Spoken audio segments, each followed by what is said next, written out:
Hola querida comunidad de internet, bienvenidos una vez más a el podcast de Hiperión. El día de hoy traemos otro tema muy interesante con la poderosísima Lina Bravo. Hoy nos va a hablar de estas cuestiones que tienen que ver con la pérdida de seres queridos. Ya ven que ahorita con esta cuestión de la pandemia y el distanciamiento social, pues se han estado postulando algunas medidas, sobre todo en el caso de las personas que pues lamentablemente pierden a un familiar a raíz de el COVID y pues no se pueden hacer los rituales, las ceremonias que habitualmente hacemos para despedirnos. Entonces la psicóloga Lina el día de hoy nos trae este tema de cómo afecta esta cuestión del distanciamiento y de la cuarentena, la cuestión de las pérdidas y del duelo. ¿Cómo se llama tu tema, Lina? Ahí te va. Mi tema se llama la pérdida de un ser querido durante la pandemia y duelos extendidos. Okay. Se le agrega este término pues por lo mismo que mencionas, que debido al confinamiento, al COVID y todo esto, muchos rituales se fueron posponiendo. Uh-huh. Y pues bueno, ya de ahí parte el interés de hablar sobre este tema. Y también por esta cuestión de que, por ejemplo, yo lo viví en carne propia, perdí a un ser querido. Entonces, pues creo que uno no puede, bueno, sí puede, pero no pienso que sea tan correcto a lo mejor hablar de temas con los que no está tan familiarizado, y al ser un tema con el que, pues te digo, si es una pérdida significativa, grande, me permito hablar de este tema tan delicado y con todo el respeto que conlleva. Pues por lo mismo, ¿no? Creo que no se tuvieron oportunidad de muchas cosas, mucho de ello quedó fuera de, y no se tuvo como una despedida como cotidianamente se hubiera podido tener en otras circunstancias. Muy bien, pues primeramente te agradezco que accedas a traernos este tema, sobre todo porque pues entiendo que es un tema sensible hablar de estas cuestiones. Sobre todo les mandamos un muy afectuoso y solidario abrazo a todas las personas que estén viendo este programa y pues lamentablemente por una u otras causas hayan pues perdido un familiar o amigo, alguien conocido, cercano que pues haya sucumbido ante las garras de este virus que nos ha estado aquejando ya por casi 2 años. Sí, bastante. Ok, y bueno, haciendo memoria, pues ya tenemos, como mencionamos, un buen rato. ¿Cómo recuerdas tú que comenzó esto del COVID? Pues mira, yo me acuerdo que el COVID-19 aparece aproximadamente, o hay fecha, ya hay registros en internet, en redes, uh-huh, aproximadamente el 11 de febrero del 2020. Uh-huh. Bueno, entonces ahí fueron cuando empezaron a aparecer las primeras sospechas. No sé si alguien por ahí también recuerde esto de que había como una gripe distinta, diferente, uh-huh, porque afectaba ya las vías respiratorias. Y entonces ahí era como que cuando decían fallecen de pulmonía o por alguna infección en las vías respiratorias. Que hasta decían como pulmonía atípica, ¿verdad? Exacto, pero todavía no se tenía como con certeza de si sí era o no era, por lo mismo de que todavía no llegaban estas pruebas que pues ahora ya existen, que ahora tenemos, y que incluso en algunos casos dan fallas todavía. Uh-huh. Pero bueno, entonces los falsos positivos, ¿verdad? Exacto. Entonces te digo, empiezan estas primeras sospechas, estos como primeros síntomas, y pues se empieza a cuestionar también el gobierno, la Secretaría de Salud, nosotros mismos, sobre pues cómo le vamos a hacer ahora que está esta enfermedad para preservar nuestra salud en la medida de lo posible, ¿verdad? Uh-huh. Porque pues es difícil, es complicado. Este virus se propaga de persona a persona, es muy fácil contagiarse, más las personas que tienen alguna enfermedad crónico-degenerativa, también tienen como mayor pues facilidad de contraer esta enfermedad, este COVID. Y yo me acuerdo que pues yo soy estudiante todavía, entonces estaba en mis clases de la universidad, y justamente en esa ocasión yo le preguntaba a una maestra, bueno, y si pasara, o sea, si esto ya se volviera una pandemia, pues qué onda, ¿no? ¿Qué pasaría? Y es que nadie estaba preparado. O sea, fue algo bien abrupto que nos agarró así, sin saber nada, sin saber como tal a lo que nos estábamos enfrentando. Y por ejemplo en las escuelas no sabían ni tenían como una forma para llevar ahora la educación a casa, a los hogares de una manera segura. Entonces ese fue un nuevo reto, estuvo complicado. Y te digo, fue como en el puente de Benito Juárez, hasta por eso hubo mucho meme de que, ay, Benito Juárez mi fiesta ya fue legendaria. Sí, exacto, porque pues de ahí ya 2 años de puente, imagínate, ¿no? Benito estuvo potente con las vacaciones, que como le decían algunos, otros se molestaban porque decían, ¿cómo le van a llamar vacaciones si nos tienen como en más estrés o con más demandas de ahora cómo vamos a hacer o cómo vamos a pretender alcanzar determinados objetivos, pero de otras formas, de otras maneras? Y te digo, yo me acuerdo que ese día creo que la universidad sacó un comunicado de que pues, ya no íbamos a regresar. Y por ejemplo, yo que pertenecía en ese entonces a la consejería de la facultad, me acuerdo que nos mandaron citar para como hacer una limpieza ya como muy general de algunos salones. Y pues ya de ahí pues no he vuelto a la facultad más que hacer alguno que otro trámite. Pero te digo, sí estuvo pues interesante la forma en la que de repente se cerraron las puertas de estas instituciones. Fíjate que si es como tú dices, bien complicado. Fueron muchos factores que pues se nos salieron a todos, no nada más a los mexicanos, a todos como humanidad de las manos, sobre todo porque los primeros brotes me parece que fueron como octubre, noviembre en China, en Wuhan, donde digamos que comenzó esto, que unos decían que si el virus que si un pangolín, que si el murciélago, pero pues eventualmente digamos que sí hicieron campañas de contención y todo, pero pues fallaron, ¿no? O sea, no se pudo contener esto, sobre todo como tú dices, no eran vacaciones porque estábamos estresados, veíamos a la gente pues fallecer, infectarse, y a los que no soportaban el virus pues lamentablemente se iban con San Pedro, ¿no? Y sobre todo esta parte había partes que sí estaban abiertas para, digamos, irresponsablemente pues seguir fomentando el turismo en una época donde sí debimos de contener las cosas, y otros lados sí estaban cerrados. Entonces sí era como que la gente, algunos de plano no salieron y empezaron a tener las secuelas psicológicas que eventualmente vamos a ver en otro programa, pero otros pues empezaron a tener la enfermedad, ¿no? Pero bueno, particularmente en la investigación que tú haces, ¿cuáles son los objetivos que manejaste para esta cuestión del duelo? Ok, pues mira, yo me enfoqué más que nada en las maneras en las que se llevó el duelo, pues por esto del COVID, por el encierro, por todas estas nuevas maneras, nuevas formas. Más específicamente cuando estábamos en rojo, porque ahí fue como que el momento en el que todo se volvió medio caótico. Fueron muchas defunciones.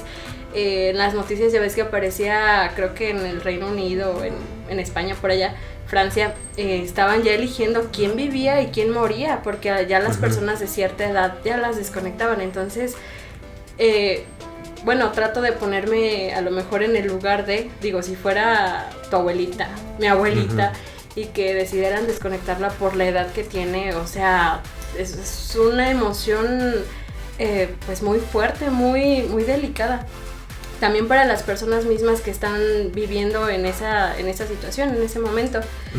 Te digo, y también aparte de eso, pretendo conocer qué fue aquello que estos duelos generaron, como que se gestó en medio de, porque como tú dices, hubo como muchas secuelas psicológicas, hubo muchos duelos que se extendieron, como bien lo dice mi tema, y a lo mejor hubo un punto en el que se estancaron y pues por como tú quieras que traten o intenten salir, pues simplemente no da para más, porque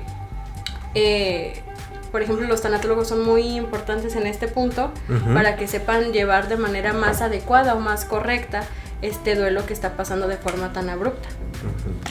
Ok.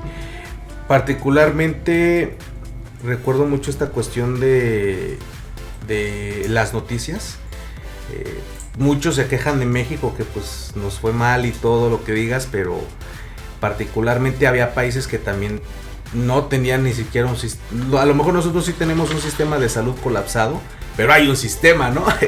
Pero había, de verdad era así como espantosa esta parte de que había países que no tenían ni siquiera un sistema de salud y veías hogueras, literal hogueras humanas de personas que pues ya estaban súper rebasadas los sistemas los intentos de sistemas de salud que tenían. Había gente cremando a sus familiares en azoteas, otros los tiraban en la calle, otros hacían como unas plazas pues donde todos con sus cubrebocas y tratando de no contaminarse, pues cremaban de manera comunitaria a sus familiares, ¿no? 50, 60 difuntos ahí, y eran de verdad escenas dantescas que sí se llegaron a conocer, sobre todo pues ahora sí que de Latinoamérica para acá, fueron situaciones que sí rebasaron mucho,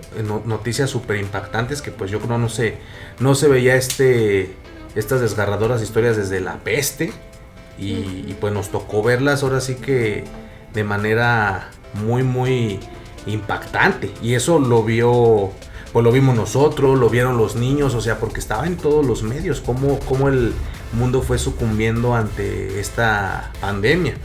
Pero bueno, creo que pues tenemos el contexto de que pues no fue cualquier situación, a pesar de que había personas que decían que el virus no existía, que era un invento y que no sé qué. Dices, oye, ve, métete a internet y checa todo lo que está pasando y te das cuenta de que pues no es una cuestión así de sencilla. ¿Quién sabe, güey? A mí lo que me gustó fue que la mayoría de los famosos, entre comillas, que dijeron que no existía se enfermaron. Ah, sí, sí. Navidad. Recuerdo que había un antivacunas que se murió de COVID. Y dices tú, bueno, entonces no fue de sarampión, sino sí. Entonces sí es como que igual no da gusto que les pase, pero dices tú, digamos que es como las consecuencias en todo su esplendor del tipo de pensamiento que uno tiene, ¿no? Las pudiste ver ahorita, de que pues la ciencia sí sirve, ¿no? Y sirve también, que nos ha mantenido en la faz de la tierra y hemos sobrevivido a muchas pandemias. Por ejemplo, la otra que teníamos del 2012, la de la influenza. La influenza, el H1N1, que también pegó sabroso, que no hizo tanto despapalle como es el SARS-CoV-2, pero tampoco acarició, ¿verdad? O sea, sí impactó. Pero bueno, vamos a comenzar un poquito contextualizando sobre los datos que todavía no hemos mencionado, sobre esta cuestión del COVID, que creo que pues a todos nos queda claro, pero creo que es importante que nos demos cuenta que conforme fue avanzando la noticia también fue impactando más en la cuestión psicológica de la gente. Sí, pues es que, por ejemplo, como ahorita mencionabas hace un momento y también algunos comentarios de Pedro, o sea, todo inició como con algo muy, muy burdo, muy chusco de, ay, es que un chino se comió un murciélago y de ahí, y por eso. Y ciertamente, o sea, tiene como que un tanto de lógica, porque estaba investigando y ese COVID el virus lo poseen, por ejemplo, los animales vertebrados, que en este caso podría caber la posibilidad de un murciélago, pero hay como otros datos que te hacen pensar en qué tan posible a lo mejor es, porque por ejemplo hace rato te comentaba un poquito antes de grabar que desde tiempos remotos existía este COVID. Creo que me parece empezó en Egipto, por lugares del desierto, y que esta enfermedad ya estaba, siempre ha existido, simplemente que nada más le daba, por ejemplo, a algunos animales muy específicos, pero yo no sé si este virus fue mutando, se fue desarrollando, lo fueron desarrollando, o sea, uno no sabe. Hasta que generó el famoso brinco transespecie, ¿no? Exacto, y ahora lo que pasa es que es un virus que sí puede tener un alcance para pues, los humanos, y que vemos todo lo que ha estado pues generando, ¿no? Imagínate, 2 años encerrados, un chorro de muertes, muchos que son portadores y que no lo saben y que son escépticos a la información. Y bueno, ponle, a lo mejor si tú eres escéptico, pues también es como una cuestión de respetar ese pensar tuyo. Pero pues a lo mejor bueno, me parece que también había una cuestión de ser responsable social. Porque ahí hubo muchos debates por ahí, creo que hasta habían hecho una página de la universidad. Ajá. De que quemaban al que salía, al que vieran que fuera de la facultad y salía, lo quemaban ahí. Linchamiento mediático. Sí, te digo, pero era por esto de que muchos estaban molestos por la responsabilidad social y decían, ¿cómo es posible que un estudiante que sabe, que conoce, que no es tan escéptico, haga este tipo de cosas y pues sea irresponsable, ¿no? Y a lo mejor por esa irresponsabilidad puede llegar a pasar una tragedia? Pero te digo, mira, como dicen, yo no soy quien para juzgar, ya cada quien tendrá sus motivos. Hay personas que simplemente no podían estar encerradas, te lo decía creo que el podcast pasado, tenían que salir a trabajar, si no trabajaban, ¿de qué vivían? ¿De qué comían? Sus familias necesitaban pues ese sustento económico y pues ciertamente si no vas no comes. Las empresas que entraron en recesión y corrieron a todos sus trabajadores, pues tenías que ganarte la comida de alguna manera. Hay empresas que no cerraron. También es como esta parte de, neta les vas a decir a los universitarios que no salgan a pistear. O sea, yo entiendo lo de la responsabilidad social y toda la onda, o sea, que pues es muy válida, pero neta le vas a decir a un universitario que no vaya a pistear. Y lo más complicado de todo, ¿de verdad crees que te va a pelar? Y más con la cuestión de la congruencia, ¿no? Por ejemplo, Gatell, que decía quédate en casa, y lo veían a diestra y siniestra, que en el restaurante, que beso, que en la playa. Y aquí la misma banda que quemaba a otra gente, era lo mismo, o sea, a lo mejor habrá alguien que me diga, yo jamás salí en toda la pandemia, pero estoy seguro que el 99% de las personas, incluyéndome, en algún momento salimos cuando no tuvimos que haber salido. Y tampoco se trata, bueno, de ponernos en un plan como de superioridad moral, sino más bien de asumir las consecuencias de las pendejadas que hicimos. Eso mismo también va para las empresas. Digo que estás pidiéndole a tu gente que venga, está bueno, o sea, pues de todas maneras tenía que funcionar la economía y de todas maneras te iban a seguir cobrando la luz. Aquí el problema fue que nadie se hizo responsable de las consecuencias. Sí, todos quisieron agarrar su pedazo y se hunde el barco, ¿no? Sí, ¿no? Y esta cuestión pues es grave, sobre todo porque pues por una parte todo el colapso económico, el colapso de las familias, y pues la incertidumbre que tenía la gente porque te diagnosticaban con algo, que como lo mencionaste, que la famosa... Era neumonía. Neumonía típica. Y dices, pues ¿cómo que es atípica? No, pues es que no es esta temporada donde debería de dar. Pero y tampoco son los síntomas. Ah, caray, pues no es neumonía, es otra cosa, ¿no? Y ya fue cuando poco a poco pues nos enteramos que era esta cuestión de que había brincado. Pero bueno, pero todavía no termina. A ver, dale. Me brinqué de ya un te tema, andaba... pero porque como que se dio el tema, se dio la oportunidad. Bueno, lo primero fueron los murciélagos, te digo, de que porque un chingo se comió un murciélago y le esparció y no sé qué tanto.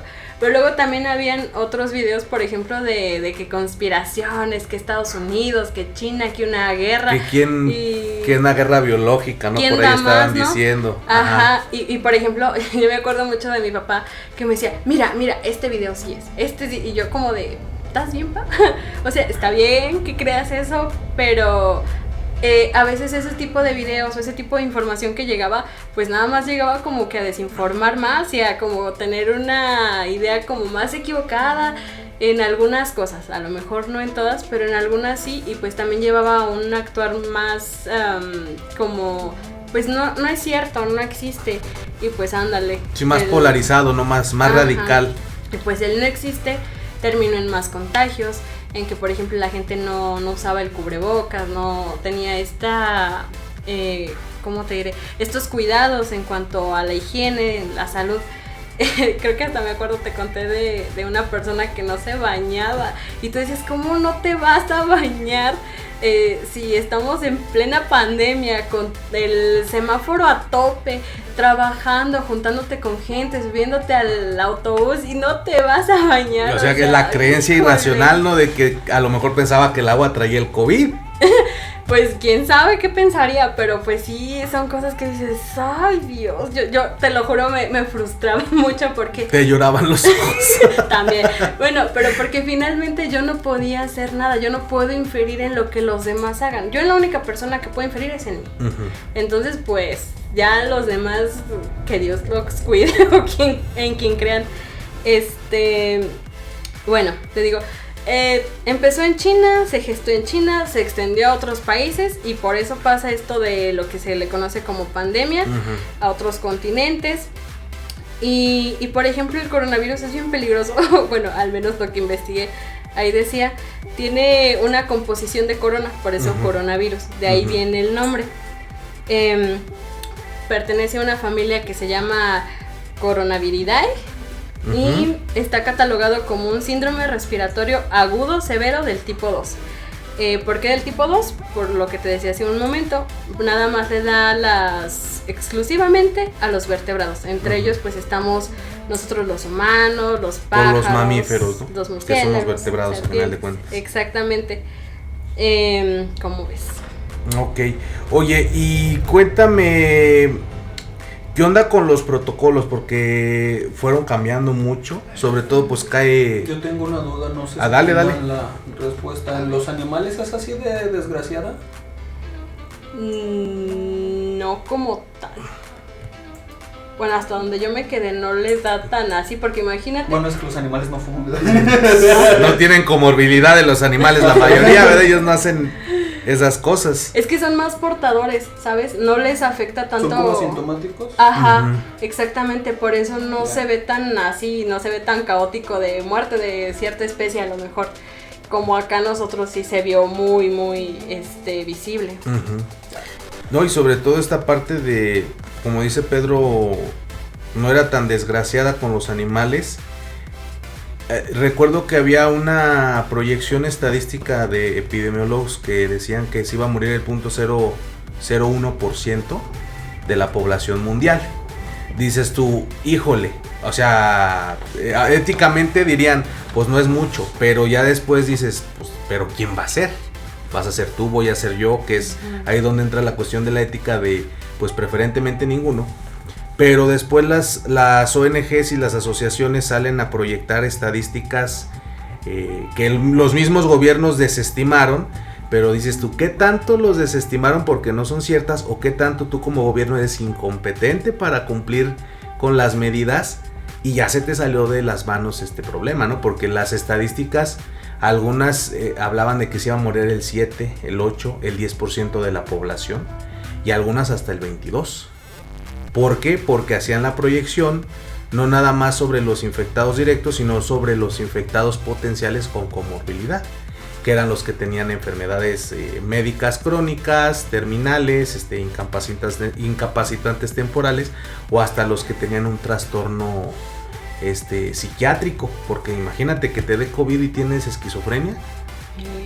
O tal vez alguien con COVID y trastorno obsesivo compulsivo dices, pues es más funcional, no es más probable que la libre. Pero alguien que aparte de tener la enfermedad no tiene la capacidad de valerse por sí mismo, por su condición mental, dices tú.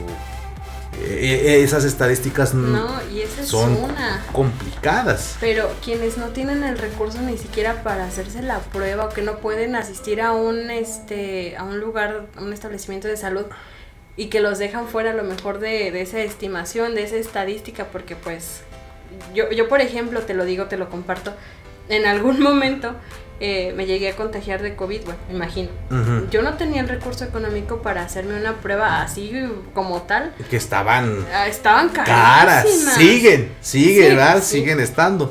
Entonces, yo lo único que dije fue, pues me encierro en mi cuarto y que sea lo que vaya a hacer. Pero pues es esa parte también. el cómo muchos no tienen ni siquiera el acceso a estas pruebas, a estas instituciones de salud, y se supondría que todos tendríamos que tener este acceso, pero pues bueno. Sí, no es, ahora sí que del dicho al hecho hay un trecho, ¿no? Wow. ¿Qué pasó? Es que estaba haciendo las cuentas con la población mundial y el punto 01. Ajá. Serían 77.134.681 personas muertas. Ajá. ¿Y es el 1% de la población? ¿El punto 01 o el 1 nada más? El 1% de la población.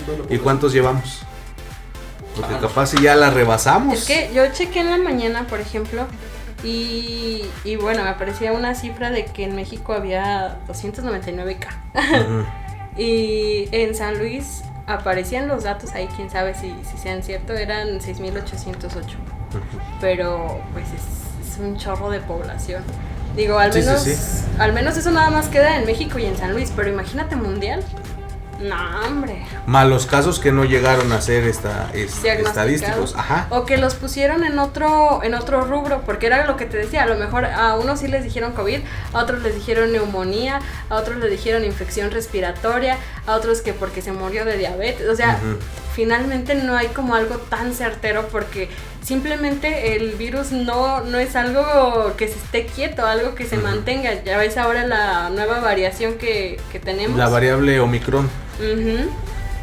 Sí, sobre todo esta cuestión de que en esta guerra de desinformación, que también era otra pandemia mediática, pues ya no sabían ni qué creer. Había gente que decía que te querían robar que los ojos, que líquidos de no sé quién, que te pagaban si te morías de COVID, o sea, si decías tú, a ver, ¿qué está pasando, no? Entonces sí es como bien complicado el tema, y creo que ahorita vamos a pasar ya a la cuestión donde empieza el merequetengue del tema de hoy, que tenemos que dar contexto, que tiene que ver con los protocolos, debido a que es una infección, ahora sí que un virus muy contagioso, y que cada que va cambiando la variante pues se vuelve más viral.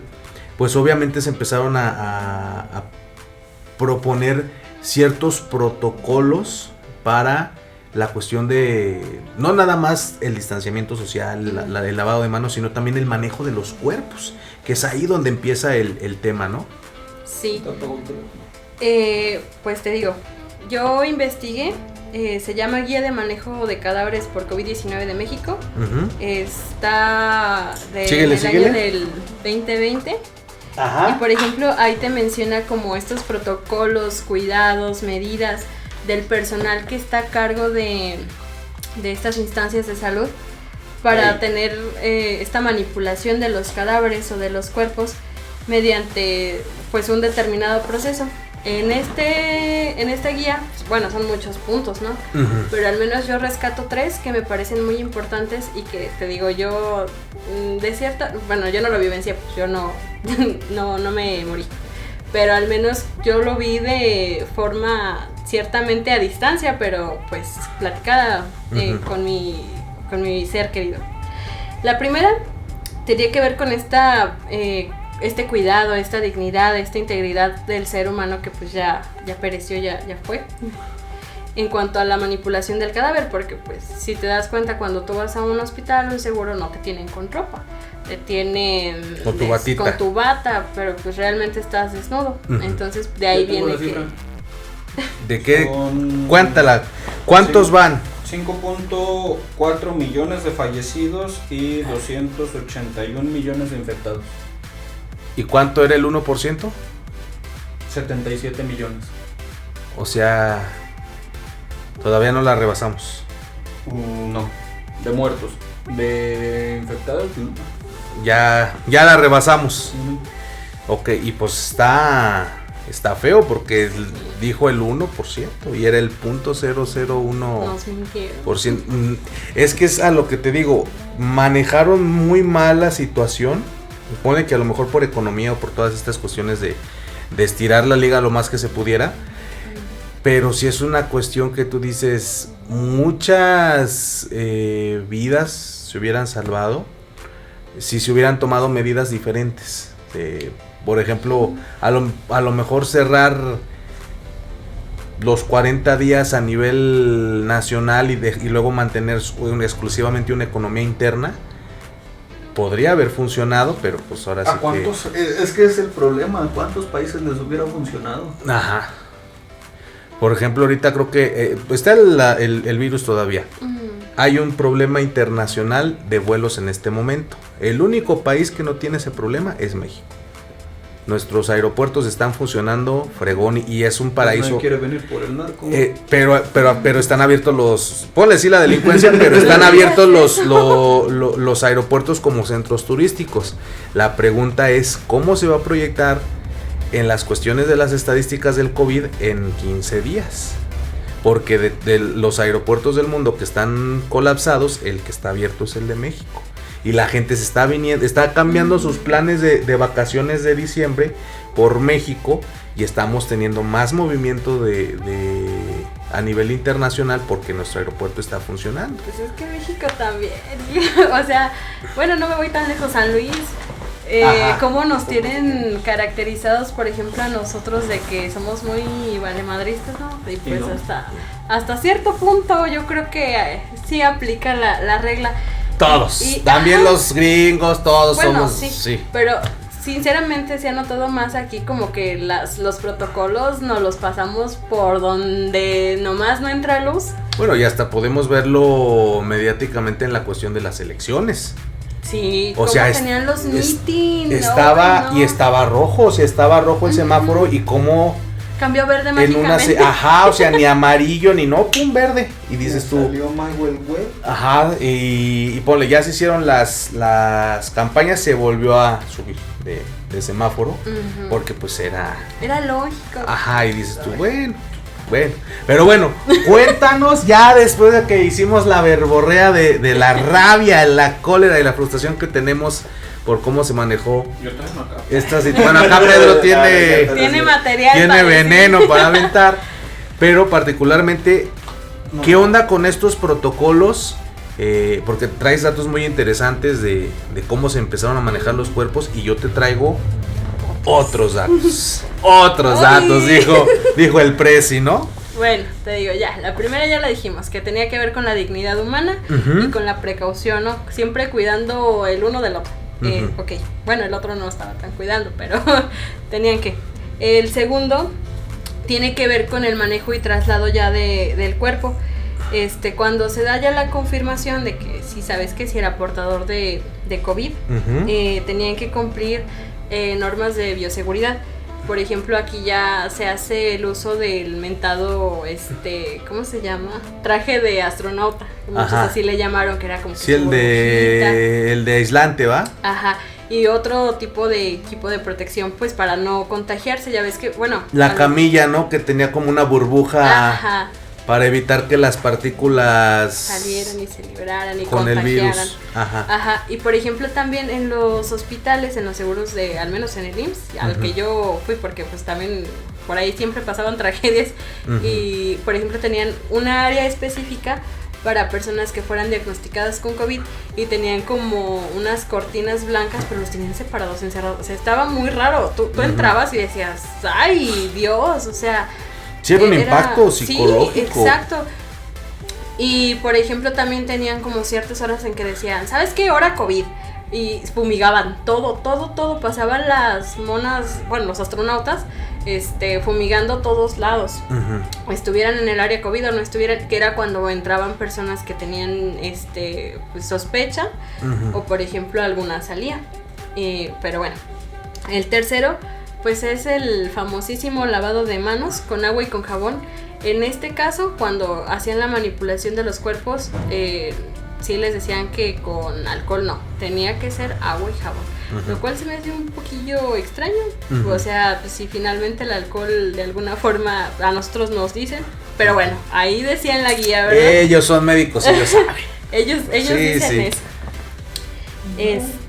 Y por ejemplo, todo esto iba de la mano de las funerarias, porque las funerarias también como que tenían en cuenta este protocolo y también aplicaban otros protocolos, me imagino que desde las funerarias en alianza con estos médicos, estas instancias de salud, pues llevaban a cabo. que era, por ejemplo, tomar el cuerpo, lo depositaban en el ataúd y creo que se le llamaba embalsamar, que era cuando lo cerraban con plástico. Embalar. Ah, perdón. Embalsamar es para que se conserve el cuerpo y embalar es el lapsus ahí. Lo que encerrar con los paquetes de Amazon y cosas así. Ajá. Bueno, eso es embalar. Es embalar. Ándale, que es para que el cuerpo pues ya en su estado de descomposición habitual, si todavía el virus resiste, pues que no las partículas no se salgan por las emanaciones de la putrefacción natural del cuerpo y no lleguen a tu organismo. Por eso se embala, como se emplaya básicamente, como si fuera un paquete. Ajá. Que me parece tenían que las personas, bueno, en algún momento se dejaron de respetar estas normas que me estás trayendo el día de hoy, porque ya se estaba entregando el cuerpo embalado a las familias en algunos casos. Sí, bueno, te digo, yo así lo viví. Por ejemplo, a esta persona que es de quien ahorita estoy como que refiriéndome, que era mi familiar cercano, mi padrino, después de que ya le hicieron, me imagino, este protocolo, quién sabe, yo no estuve ahí, pasaba una persona a reconocerlo, nada más podía pasar uno. No se le ponía ropa, no se le ponía nada. Era de donde estaba, del espacio que les da, creo que a las personas que fallecen, al ataúd, lo metían, lo inflayaban, y nadie podía abrir ya eso, o sea, cero. Y por ejemplo, como estaba diagnosticado con alguna enfermedad, o sea, ya sea COVID o alguna de neumonía o respiratoria, esos casos eran los que tenían a fuerzas que hacer eso y llevárselos a cremar. Estaba, pero sí prohibido que tuvieran un velorio, porque pues no. Y también estaba prohibido que los enterraran así, pues, en cuerpo, ¿no? Ya ves que hay personas que las entierran así. Tenían que ser en el panteón y que fueran todos a la... Que pues sí es una tradición, es una práctica que hacemos sobre todo pues para despedirnos de ese ser querido, pero particularmente pues eso fomentaba las aglomeraciones, ¿no? Que era lo que queríamos evitar para disminuir los contagios. Sí, como ves. Entonces pues era esta parte como que muy, muy fuerte, ¿no? Porque pues ya desde que entraban a este lugar de que estaban diagnosticados con COVID, ya no los veías. Pregunta random, ¿José se murió en pandemia? José se murió en pandemia. No sé, yo no te manejo los creo que se murió en el 2019, creo. Sí, no me acuerdo. Sí había un despapalle de la cuestión de que si la hija, que luego el hijo hizo una gira de despedida, y como hizo la gira de despedida, creo que no era pandemia, creo que fue en el 2019. Pero entonces, es que por ahí de julio se hacía también un desmadre cuando se moría algún famoso. Por lo mismo de que se morían y se juntaban para llevar los restos y la chingada. Ey. Y luego pues cuando se muere un familiar, pues a lo mucho que te guste son 100 personas. Pero los viejos ridículos que van a los funerales de los famosos, que se toman fotos, son miles. Ah, sí. Sí. Como el de Benito, ya ves que estuvo feo. Ah, sí. Benito. Sí, fue mucha gente. ¿Quién es Benito? ¿El de vecinos? Ajá. O sea, fue mucha gente al funeral. Ajá. Sí, ya. Pero está bien raro porque, por ejemplo, como estábamos en rojo, los panteones también tenían como cierto aforo de personas que fueran. Yo me acuerdo, incluso yo no entré al panteón porque a mí no me permitieron ya el acceso porque nada más eran 10 personas. Entonces nada más 10 personas pudieron entrar. A la funeraria me parece que nada más pudieron entrar 4 personas. Imagínate, cuando las cosas antes eran diferentes, te podías despedir, podías estar cierto momento con esa persona y pues ahí no, o sea, fue muy es muy rápido, muy abrupto, muy desolador el tener que sacar nada más a tu paciente, a tu familia, si se da la desafortuna de que muera, sacarlo y llevarlo a que lo entierren o a que lo cremen. Entonces, pues imagínate todo lo que traes aquí no lo sacaste, no lo expresaste, ni siquiera lo pudiste estar cuidando, no pudiste estar de la mano de. Sí, sobre todo esta cuestión de que por una parte obliga tanto a los psicólogos como a los trabajadores sociales como a los tanatólogos a reinvertir esta cuestión del duelo, ¿no? Porque si es un proceso natural en todos, hasta los animales sienten duelo, hasta los elefantes, los delfines, los gatos, los perros tienen sus representaciones de la pérdida. Entonces imagínate, pues nosotros como seres humanos, seres sociales, seres que desarrollamos mucho apego con las personas, pues vivir estas situaciones tan abruptas y sobre todo dices tú, ay, falleció mi familiar. Ver cómo cada familia, tu vecino, la familia de atrás, o sea, cómo caen todos, poco a poco te vas enterando de todos los casos y dices, wow, o sea, esto está muy, muy fuerte. Y por ejemplo, las personas que tienen ahí, si hay un espacio como de visitas, pero pues evidentemente la visita no puede ser como anteriormente a lo mejor las conocíamos, o al menos yo las conocía. En este entonces, en este semáforo, quiero pensar que todavía sigue siendo así, bueno, yo esperaría. De alguna forma, las enfermeras tenían como que una hora específica, vamos a suponer, como creo que eran las 11, las 3 y las 8. Y eso era mucho porque pues son ciertamente una cantidad considerable de pacientes los que están ahí. Ya ves que muchos incluso ya se quedaron sin espacio para poder asistir a un lugar, a un hospital. Pero te digo, tenían estas horas y era cuando conectaban, llamaban a la familia que estaba del otro lado en su casa y lo conectaban con el paciente que tenían ahí. Les por daban, tablet. Ajá, por tablet, por teléfono, por computadora algunos. Y era cuando las personas ya tenían como ese momento, ¿no? De platicar con su familiar. Pero pues no es lo mismo, por ejemplo, aquellas personas que nos ven de otro lado, a la calidez que a lo mejor tú y yo ahorita tenemos por estar en el mismo sitio, en el mismo lugar. Entonces, pues sí es una carga muy significativa. Y también la otra parte, cuando te comunican a lo mejor que tu paciente se puso grave, está agonizando, no sé, o sea, pueden pasar muchas cosas en ese espacio en el que nosotros a lo mejor como familiares pues no podemos hacer mucho más que esperar una llamada, que justamente fue lo que pasó, lo que sucedió. Hacen la llamada y pues sinceramente a mi parecer no tienen tacto ni para decir, oye, o sea, se murió tu familiar, pasó esto, te lo sueltan así. ¿Y dónde está el tacto? Porque me parece que en la facultad hay incluso como un protocolo también pequeñito de cómo comunicar malas noticias. Sí, porque son en algunos casos inevitables, es cuestión de tiempo, pero pues también hay maneras, ¿no? En la Autónoma, en alguna ocasión me parece que estaban haciendo, creo que una feria para que los estudiantes escogieran sus prácticas, pero ya fue hace un tiempo considerable, como unos 2 años, y alguien expuso un cartel sobre cómo comunicar malas noticias. Ah, bueno, entonces, es probable que haya sido, que esa vez que tú lo viste haya sido la primera vez que alguien haya mostrado se haya atrevido cómo comunicar las malas noticias en un contexto universitario, porque eso muy rara vez se ve. En mis 5 años yo no lo vi, ¿tú lo viste? No, lo vi en un...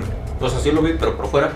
O sea, en clases no. En clases no, en la currícula no, yo lo vi como un desarrollo complementario que yo pagué, que por ahí hubo pues ya sabes que hacen congresos y así, me tocó y vi esta cuestión de los pasos para dar malas noticias, de preparar a la persona a nivel biológico de señora, sientes, coma, tranquilícese, le tengo que dar una noticia complicada.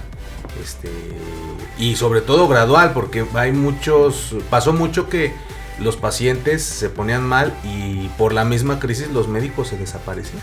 O sea, no que se desaparecieran, sino que estaban haciendo su jale, pero faltaba un vínculo, una conexión ahí de médico, paciente, familiar, y luego ahí empezaron a usar a las trabajadoras sociales y a los psicólogos pero también ellos estaban colapsados y ellos no tenían el protocolo, entonces nada más ya sabes qué, lánzate, tu familiar falleció, dices, puta madre, pero dices, te podían hacer como un protocolo gradual de sabes qué, tu familiar está aquí, va subiendo, va bajando, sabes que no la va a librar. Muchos hospitales, la mayoría no tenían ese protocolo para decirlo y te la soltaban. Y actualmente pocos lo tienen.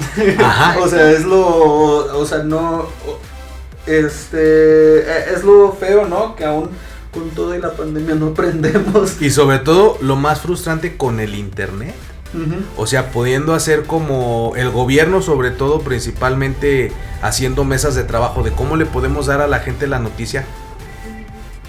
Sí. Nunca pasó, jamás en realidad las brigadas esas de salud, pues nunca se preocuparon más que por las estadísticas y los números fríos de la pandemia, pero todo el organismo, el instrumento, la mecánica de cómo dar las malas noticias, de cómo asimilar la situación por parte de la sociedad nunca se tocó y por eso pues nos fue lo que sí mucho fue un tiempo, no sé si te acuerdas que de repente salió un boom de organizaciones, iniciativas y demás para la atención de la salud mental de los trabajadores en el sector salud. Quiero pensar que ahí les enseñaron a dar malas noticias y también es como una cuestión adaptativa, ¿no? Porque si estás tan acostumbrado a ver gente morir, de alguna forma vas a crear desensibilización y te va a valer madres ¿cómo se llama? Cómo se sienten los familiares. Y es culero, pero es totalmente normal. Aquí el problema es que nadie se encargó de prevenir eso. Ajá, de que se quebraran tanto nuestros trabajadores de salud que se deshumanizaran, que es parte de ser humano, pues tener este tacto, ¿no? Sí. Pero bueno, todo esto nos hace llegar, después de todo este preámbulo de que ardió el mundo en llamas, nos hace llegar a un término bien padre que nos traes el día de hoy, que tiene que ver con este duelo extendido. ¿Qué es el duelo extendido? Supongo que es novedoso, es diferente. Hasta yo creo que hasta se parece mucho a los duelos por guerra, que alguien se va a la guerra y no sabe si va a regresar o si tuvo otra familia ya o si quedó mutilado y no sabes nada, estás en la incertidumbre, ¿no? Pero cuéntanos, ¿qué es esto del duelo extendido? Bueno, pues primero te explico el término de duelo porque creo que no lo he explicado y sí es importante como que también se tenga en cuenta para después dar la ampliación. Pues bueno, el duelo es una etapa de vida por la que todos en algún momento pasamos de... No, bueno sí, es que me revolví ahí, iba a decirlo en presente, en pasado y en futuro. Entonces por eso como que ahí tuve bueno, no me supe explicar. Es que pasamos en presente y en pasado. Sí, es lo mismo, por eso me quedé así como de, ¿qué pasó? Pero bueno, tiene que ver con la pérdida de cualquier tipo. En este momento pues nos estamos refiriendo a una pérdida humana, de a lo mejor un fallecimiento. Falleció alguien, pero igual puede ser, no sé, perdí el celular, esa también es una pérdida. Se perdió mi perro. Se perdió mi casa. Entonces, ¿dónde se perdió? Perdí el trabajo. Por ejemplo, también es un duelo. Sí, o por ejemplo yo en algún momento que tuve como... ¿Las patas? Es que me quedé con lo de la casa y se movió 2 cuadras. Se movió 2 cuadras, pero no sé para dónde, ¿no? Perdí mi casa de a lo mejor. Sí. Ay, no, estos muchachos no se No sé dónde dejé el carro en una peda, ¿no? Lo perdí. Que son duelos chiquitos. Pero son duelos. Ajá, y ya es como un duelo mucho más complejo, ¿no? Y bueno, ahora el duelo extendido justamente tiene que ver por esta prolongación del duelo original del que ya hablamos o del que se ve como normal, como usual, y que en algún momento alguna persona puede quedar estancada en alguna de las etapas que por ejemplo también se han hablado, que regularmente son las que conocemos de negación, aceptación y que no sé qué tanto son así como en curvita. Y bueno, yo tengo otra propuesta también, porque si bien me gusta esa, hay otra propuesta que también me hace como, pues, sentido. Tal vez es un poco más anticuada, pero creo que los términos que se usan son como más convencionales y puede quedar como un poquito más claro en algunas cosas, pero bueno, entonces, pues te digo, a raíz de que existe este estancamiento, pues falta también una regulación emocional. Y pues esto lo que va a propiciar, lo que va a generar o lo que puede derivar son conductas desadaptativas, como tú hace rato decías, por esta prolongación del dolor o del malestar. Ok. Entonces, sí, me dices así que estas etapas de la negociación, la ira, digamos que es lo que comúnmente la gente puede acceder en internet, que muchos tanatólogos de hecho la usan para llevar a cabo este proceso de duelo, digamos que cambian un poco por esta cuestión de este duelo suspendido. Bueno, duelo extendido, pues perdón. No es que cambien como tal, yo más bien lo que encontraba es que cada autor como que le da nombres distintos a estas fases o a estas etapas, porque de que se cruzan o que de que son las mismas, pues definitivamente, simplemente que cada autor tiene como que unas propuestas de nombrarlas distintas. Mi hermosa psicología. Pasen las matemáticas también, entonces yo, así ejemplo, es el humano de complejo. Checaba esas fases. Disculpa, y no me salían.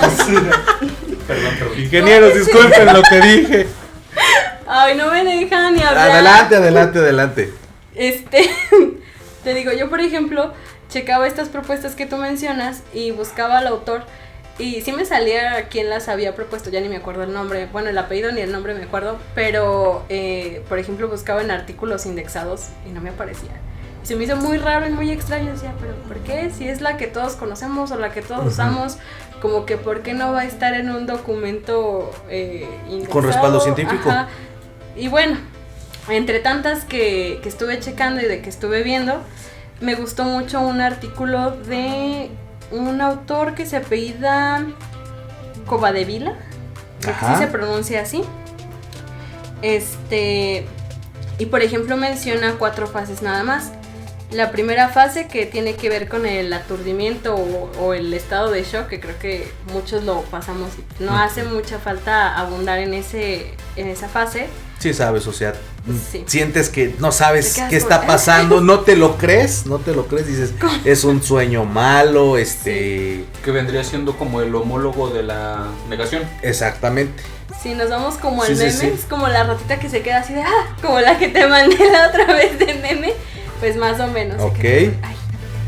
La segunda tiene que ver con la fase del anhelo o la búsqueda, como para tratar de solsavar esta situación, este sentimiento. Ok. La tercera es la fase de desorganización y desesperación. A mí me viene mucho a la mente estas cuestiones que de repente mencionaba Freud, ¿no?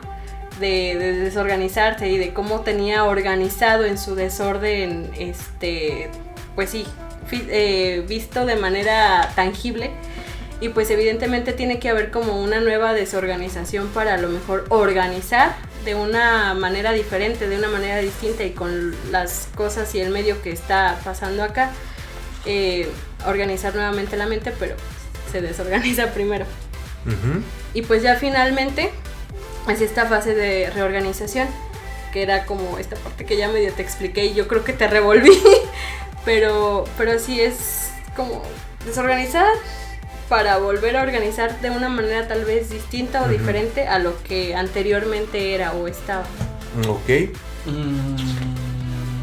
Que bueno, a mí me gusta mucho esto que dijiste de que me hiciste bolas.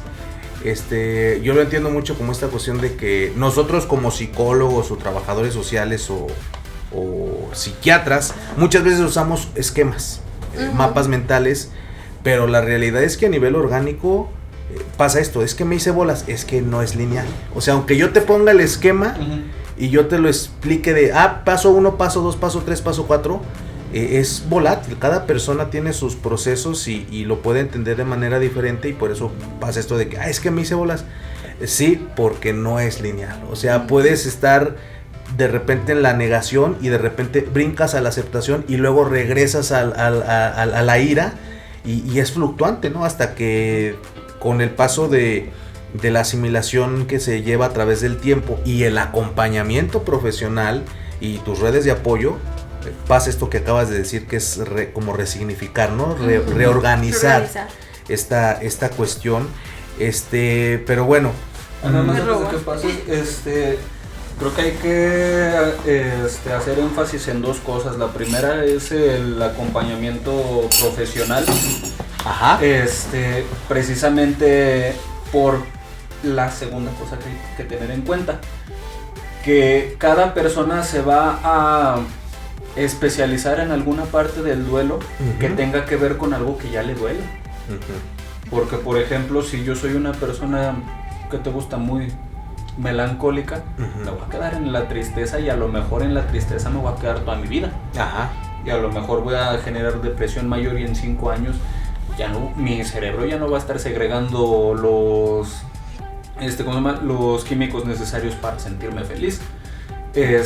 O una persona que es muy iracunda tal vez se quede reprochando toda su vida a esa persona que se fue.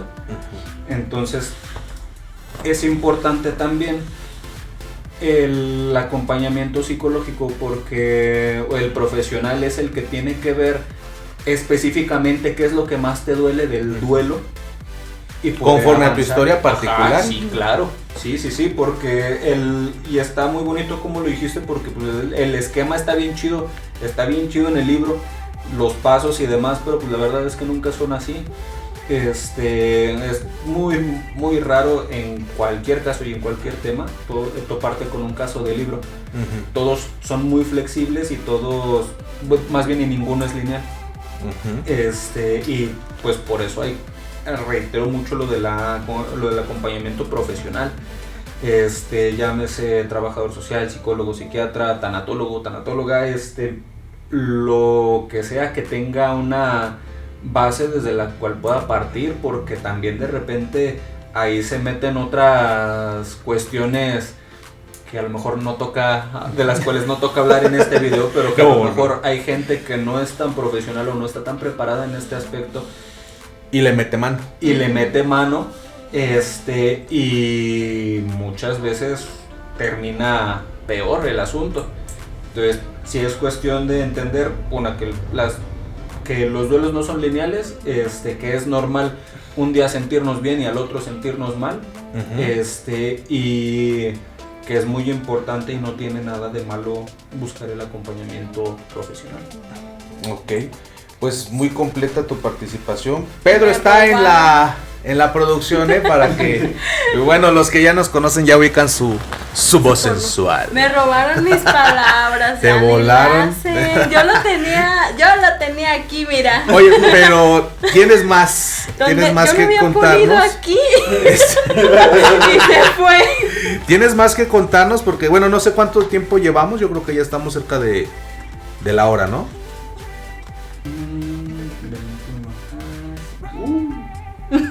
Ya nos pasamos. ¿No? Que en 3 minutos para la hora. ¿Sí estamos transmitiendo, va? Ah, bueno. Hay una parte muy importante, sobre todo porque la gente quiere saber cuáles son las secuelas de este duelo extendido, porque obviamente cuando vemos un trauma psicológico o una complicación de carácter emocional, pues obviamente, como tú y yo lo sabemos y la comunidad de internet lo va a saber cuando hablemos de qué es el CIE-10 y el DSM-5, pero particularmente siempre que hay una situación hay algo que podemos diagnosticar, que pueden ser trastornos mentales, ¿no? Que no son, algunos no son tan limitantes, pero no hay que tenerles miedo, o tenemos que hablar de ellos y tenemos que atenderlos principalmente, porque muchas personas piensan erróneamente de que pues tengo un trastorno, ya valió madre. No, te podemos arreglar, o sea, podemos llegar a un desarrollo para que ese trastorno termine siendo pues solamente rasgos de tu personalidad, pero seas una persona completamente independiente y funcional. Pero bueno, particularmente de todo lo que averiguaste sobre este tema del duelo extendido, ¿cuáles son las consecuencias que encontraste que se pueden generar ahora sí que a nivel emocional? ¿Cuáles son las patologías, los trastornos que encontraste más comunes? Sí, más comunes.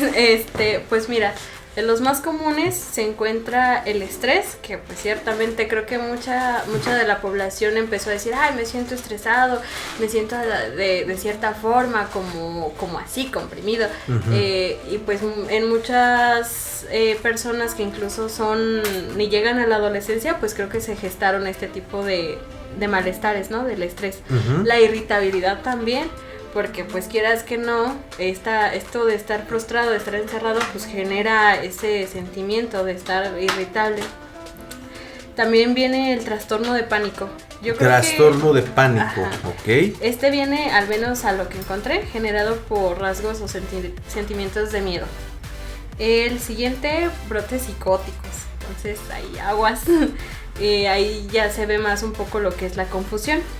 Que tiene que ver con esto de escuchar cosas, sentir cosas, ver cosas, que son ahora sí que los precursores de la esquizofrenia, ¿no? O sea, aquí empieza lo que conocemos como coloquial o comúnmente como la locura, que es lo más aparatoso hasta cierto punto, que sería los trastornos paranoides y esquizotípicos, ¿va? Exacto. El insomnio, ya es que mucha gente ya sus ciclos del sueño se descontrolaron y dormían de día y vivitos de noche. Y hasta grababan en las noches, ¿no? ¿Verdad? Y ahí transmitían y no, hombre, qué cosas. Sí, hay esa gente. Ay, no, qué gente de veras. Depresión, que creo que también ya es un trastorno como ciertamente muy común en la población mexicana. Otra pandemia. Ajá, exacto, entonces hay que tener cuidado y checarse. Y pues finalmente el trastorno por estrés postraumático, que finalmente si no se trata de manera adecuada y en tiempo y en momento, pues se desencadena más. Y es muy limitativo, sobre todo por uno de los rasgos habituales que tiene el trastorno de estrés postraumático, que es este flashback, ¿no? O sea, tú vas haciendo cosas y de repente, ¡pum!, viene un recuerdo de ese evento y pues puedes atropellar a alguien, puedes chocar, te puede pasar un accidente laboral porque te arrebata de la realidad, o sea, te pone en otro lugar y ya cuando regresas a veces no pasa nada, pero a veces sí ya te atropellaron o ya chocaste o ya atropellaste a alguien y es muy aparatoso. Uh-huh. Y bueno, estas que ya te mencioné, casi todas, si no es que todas, empiezan con un malestar físico. Y pues si no se atiende en su momento o si no se le da la importancia debida, pues se va a agravar por el poco contacto que se tienen dadas las circunstancias también del distanciamiento social. Uh-huh. Y pues todo esto puede, bueno, esto también tiene que checa con lo que ya estábamos hablando de los duelos extendidos. Ok. Hubo muchas situaciones ahí en internet, muchas estrategias que la gente empezó a aplicar con esta cuestión de los duelos extendidos. Sobre todo recuerdo una que tiene que ver con la cuestión de la ropa, que había algunas asociaciones civiles, ONGs, que pues prácticamente por amor al arte, sin ningún tipo de costo, conseguían ropa sanitizada de la persona, del familiar, y pues bueno, hacían ya sea una muñeca o un peluchito, un osito, y se lo daban a la persona que pues había tenido la pérdida. Por lo general era un menor de edad a quien le daban el peluchito, porque pues lamentablemente pues fallecían a veces o su mamá o su papá. Tenemos esta estrategia, este punto que por una parte dices tú, qué padre, qué noble, qué detalle, qué bueno que saniticen al osito, ¿verdad? Para que pues no haya riesgo de contagio. Pero ya para terminar, casi que como punto de controversia, te pongo un caso que me pasó a mí.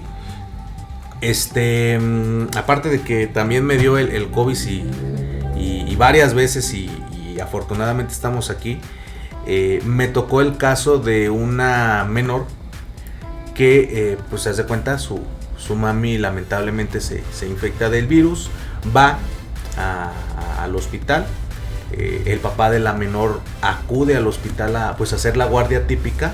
En la sala de espera se infecta de COVID, fallece el señor antes que la mamá sobrevive al COVID, pero desarrolla una de las tantas secuelas que no están en el manual, que tiene que ver con derrame cerebral. Así que tú dices, el COVID pega en los pulmones. No, señores, pega parejo, se mueve por todo el cuerpo y te puede dejar secuelas no nada más lo típico que conocemos, que los pulmones de fuego, que no sabes, que diga que no te sabe la comida o que no hueles. Hay otras secuelas que te puede dejar, ¿no? Hay unos que quedan cojeando porque dicen que el virus se mueve a través del cuerpo y afecta músculos. Hay otros que quedan ya con fatiga crónica, otros que tienen pues eventos cerebrovasculares por la cuestión de la oxigenación.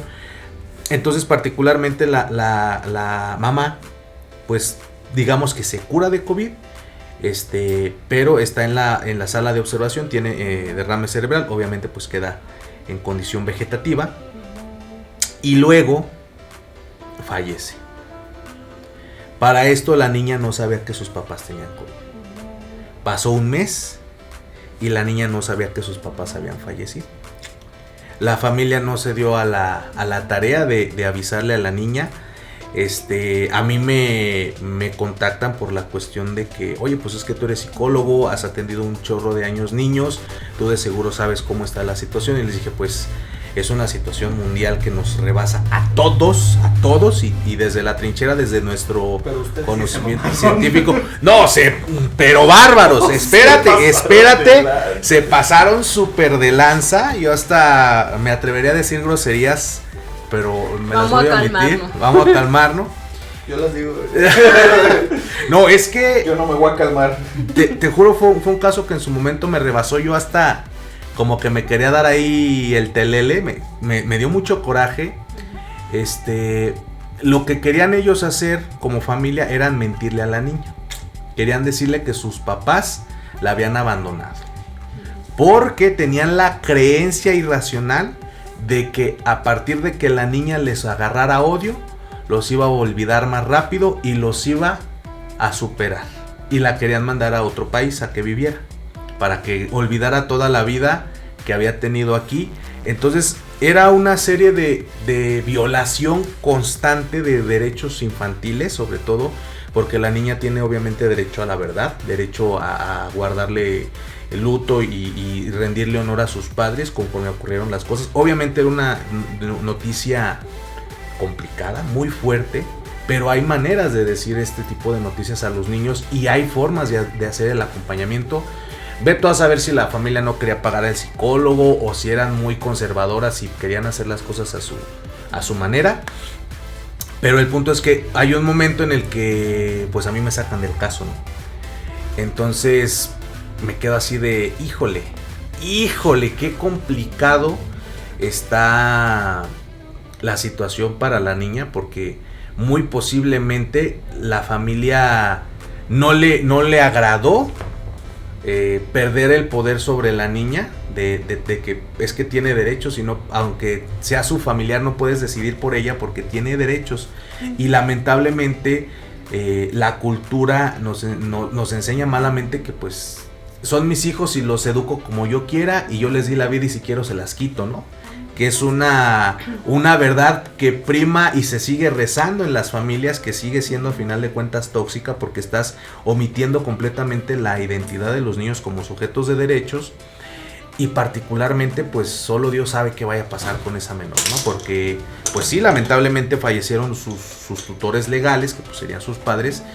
Y pues como este caso, exactamente, miles de niños que pues niñas que se les cambió la vida de la noche a la mañana porque perdieron a la mamá, que era la buena, y ahora por guarda y custodia van a tener que llegar con el papá golpeador, o viceversa, van a llegar con la mamá negligente, o se murieron los dos y van a llegar con los abuelos que los aman pero que no tienen los recursos económicos para hacerles frente porque nada más tienen su pensión. Es de verdad un tema muy fuerte, y como tú dices, pues te rebasa, nos rebasó a todos, pero particularmente lo pongo en la mesa de reflexión, sobre todo para las personas que están oyendo el podcast y que lleguen a saber algo de algún caso parecido.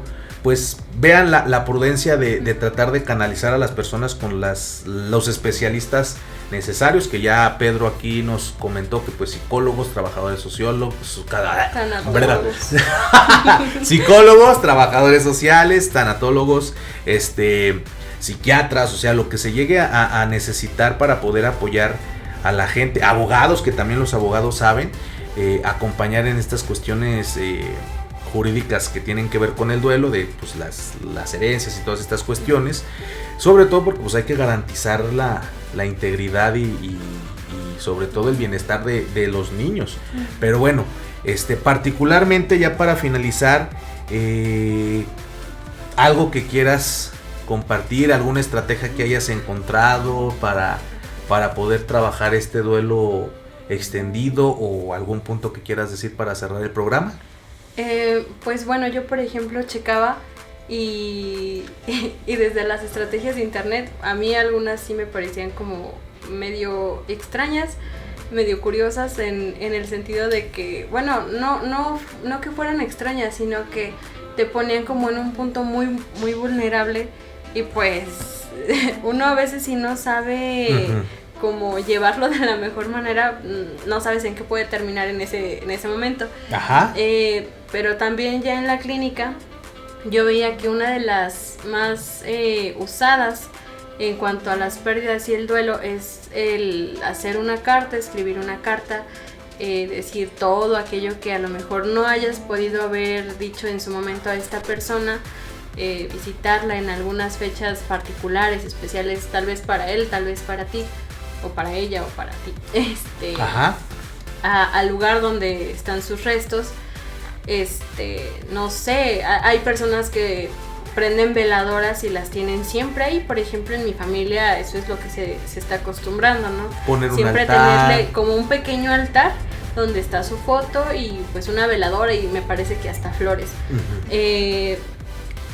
Pero bueno, finalmente creo que cada persona puede encontrar una forma muy particular, incluso especial, que solamente sea como de ella con esa otra persona, con ese ser querido que lamentablemente falleció, donde ella se sienta o él se sienta a gusto y satisfecha para realizar y pues llevar como esta despedida o este recuerdo, ¿no?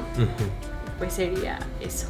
Ok, bueno, pues de verdad, Lina, muchísimas gracias que pues accediste a hacer este programa, porque sí es un tema muy fuerte, muy sensible, y te agradezco pues la fortaleza que has demostrado para poder hablar de este tema tan sensible, porque pues sí es que nos rebasa. O sea, lamentablemente algunos han perdido familiares. Yo afortunadamente pues nada más me enfermé, digamos que salí bien, no he tenido lamentablemente este suceso. Y pues de verdad es como una manera de entregarle a la sociedad un programa que de verdad les traiga herramientas, les traiga certidumbre para saber qué hacer con la pandemia, porque particularmente a mí me resulta pues como grosero el hecho de que pues estamos algunos por allá festejando y otros acá sufriendo, y dices tú, híjole, ¿dónde está la sensibilidad humana, no? ¿Dónde está la empatía por el dolor del otro? Pero bueno, pues a final de cuentas uno desde su trinchera hace lo que puede, y de verdad pues te agradezco infinitamente que hayas preparado el tema tan padre, tan puntual. Creo que llevamos información muy relevante a las personas. Y bueno, pues no hubo preguntas porque ahí andaba fluctuando sí, estaban sí, yo también impactantes, ¿va? Pero igual, si ustedes opinan alguna cosa, nos gustaría que cuando vean el live o la transmisión en YouTube, pues nos dejen su comentario ahí en la parte de abajo. Díganos todo lo que quieran, desahóguense, cuéntenos, y pues vamos a seguir haciendo programas de este tipo. Si quieren una segunda parte de otras estrategias, pues también cuéntenos por ahí qué les gustaría que traiga Lina de temas. Ya tiene ya algunos ya en fila, pero pues también le encanta la cámara, ¿no? Me da mucha pena. Ay, válgame. Bueno, entonces, pues no me queda más que agradecerles por estarnos viendo, y también agradecerle al poderosísimo Pedro, que aquí estuvo en los controles, apoyándonos para la transmisión. Les mandamos un fuerte abrazo, esperamos que salgan bien librados de esta situación que nos tocó ahora sí que vivir a nivel mundial, y pues nos estamos viendo en el próximo programa. Cuídense mucho y hasta la próxima. Bye.